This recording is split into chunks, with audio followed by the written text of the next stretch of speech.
ডাল কত টাকা ভাইয়া? ডাল ফ্রি। কি বলেন? মানে ডালে কোনো পয়সা দিতে হবে না? না। তাহলে তো 20 টাকায় লাঞ্চ হয়ে যাবে। ও মাই গড।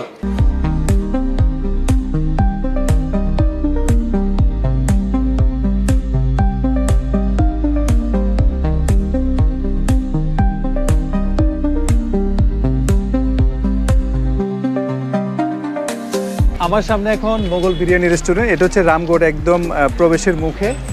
এখানে সম্ভবত আগে তাজমহল নামে একটা হোটেল ছিল।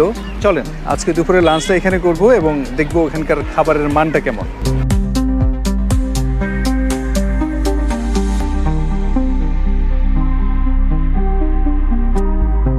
মোরগ পোলাও, চিকেন বিরিয়ানি, সাদা ভাত।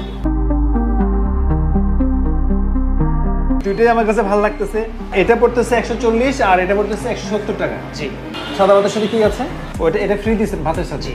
শিম ভর্তা আছে, বেগুন ভর্তা আছে। আমার মনে হয় সাদা ভাতটা বেশি ভালো হবে, যেহেতু ভর্তা ভর্তা আছে। বেগুন ভর্তা, বেগুন ভর্তা, সিম ভর্তা, সিম ভর্তা, সবজি। সবজি। আমি আর মানে খিদায় থাকতে পারতেছি না। বিসমিল্লাহ। আমি খাওয়া শুরু করলাম। সাদা ভাত খাবো কারণ আমার কাছে ভর্তাগুলো খুব আকর্ষণীয় লাগতেছে। খুবই লোভ হচ্ছে যে আমি ভর্তা দিয়ে ভাত খাবো। প্রথমে আলু ভর্তাটা একটু টেস্ট করি। আমার মনে হয় দুপুরে আর তেমন কিছু লাগে না। এখানে যে ভর্তা দুটো দিচ্ছে না, এটা দিয়ে আপনার এক প্লেট ভাত খাওয়া যাবে। আমি চাইলে এই 20 টাকা দিয়েও কিন্তু দুপুরে খাওয়াটা শেষ করতে পারবো, কারণ ওনাদের ভর্তাগুলো খুবই ভালো লাগতেছে। ডাল কত টাকা ভাইয়া? ডাল ফ্রি, আমাদের ভাতের সাথে ডাল ফ্রি। কি বলেন?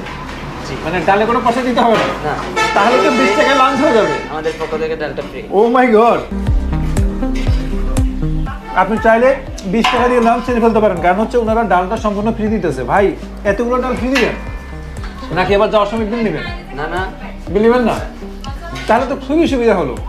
যারা দূর দূরান্ত থেকে আসেন কিংবা যারা রামগড়ের মানুষ, তারা 20 টাকায় দুপুরের খাওয়া শেষ করে ফেলতে পারেন। আপনি দেখেন ওনারা যে পরিমাণ ভর্তা এখানে দিয়েছে, এটা দিয়ে আপনি এক প্লেট ভাত আর সেই সাথে যদি ডাল হয় একদম অনায়াসে খেতে পারবেন। এটা কি ভাইয়া? এটা বেগুন ভর্তা। জি।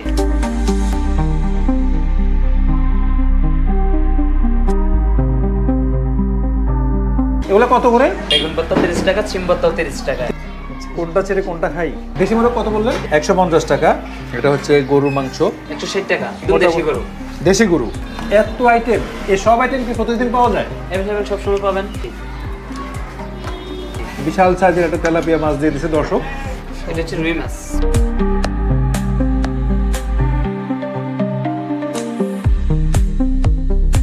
ভাই কি রামগড়ের? জি, সবসময় এখানে খান? গরুর মাংস টেস্ট করলাম, খুব ভালো লাগছে। আমি দেশি মুরগিটা একটু টেস্ট করবো এখন। একদম দেশি মানে জেনুইন দেশি। সর্বশেষ তারা যে জিনিসটা ফ্রি দিয়েছে সেটা একটু টেস্ট করবো। তার ডালের চামচটা ছোট হয়ে গেছে না? এই যে ছোট চামচটা দিয়েছে যাতে করে কম নিই, কিন্তু আমি কম নেবো না, আমি অনেকগুলো ডাল নেবো। ভাই আমি পুরোটা খেয়ে ফেলবো। সমস্যা নেই। সমস্যা নেই, আমাদের অ্যাভেলেবল আছে। ওকে। এখন মোগল রেস্টুরেন্ট এন্ড বিরিয়ানি খাওয়া দাওয়া আমার মনে হয় একদম সস্তায়, যে কেউ এখান থেকে খেতে পারেন এবং রুচিসম্মত খাবার। শুধুমাত্র ভর্তার মধ্যে একটু ঝাল লাগছে, এছাড়া বাকি সবই ঠিক ছিল। তাহলে আজকে বিকালের নাস্তাটা আপনাদের এখানে করবো, ঠিক আছে?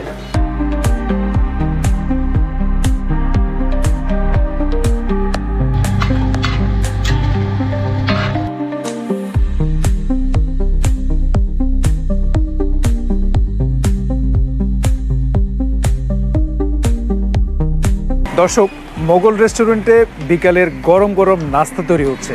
কি কি নাস্তা রেডি হচ্ছে চলুন আপনাদেরকে দেখাই, এবং আমি কি নাস্তা করব এবং নাস্তার কোয়ালিটি কেমন সেটা আপনাদের সামনে তুলে ধরবো।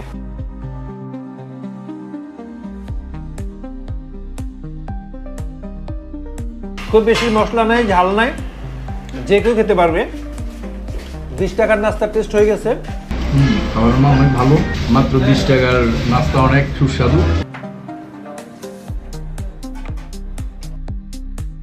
এই হলো চিকেন চাপ, 130 টাকা। আর এই যে আমার সামনে দেখতেছেন ওনারা এখানকার স্থানীয়, তারা বিরিয়ানি খুব মজা করে খাচ্ছেন। সালাদ আছে এটার সাথে। দিদিরা যদি বিরিয়ানি খাচ্ছে এর জন্য আমি চিকেন চাপ দিতে পারতেছি না। পরিমাণ একদম অনেক দিয়েছে তারা। হ্যাঁ, আমি যেহেতু ঝাল খাই, ঝাল একটু কম। আমি জানি না, হয়তো এটা সবার জন্যই দিছে, অনেকে ঝাল বেশি খাইতে পারে না, কিন্তু আমি ঝাল পছন্দ করলাম। খুব মজা হয়েছে যা দিয়েছে ওরা। এটা দিয়ে আমার মনে হয় 2-3টা পরোটা খাওয়া সম্ভব।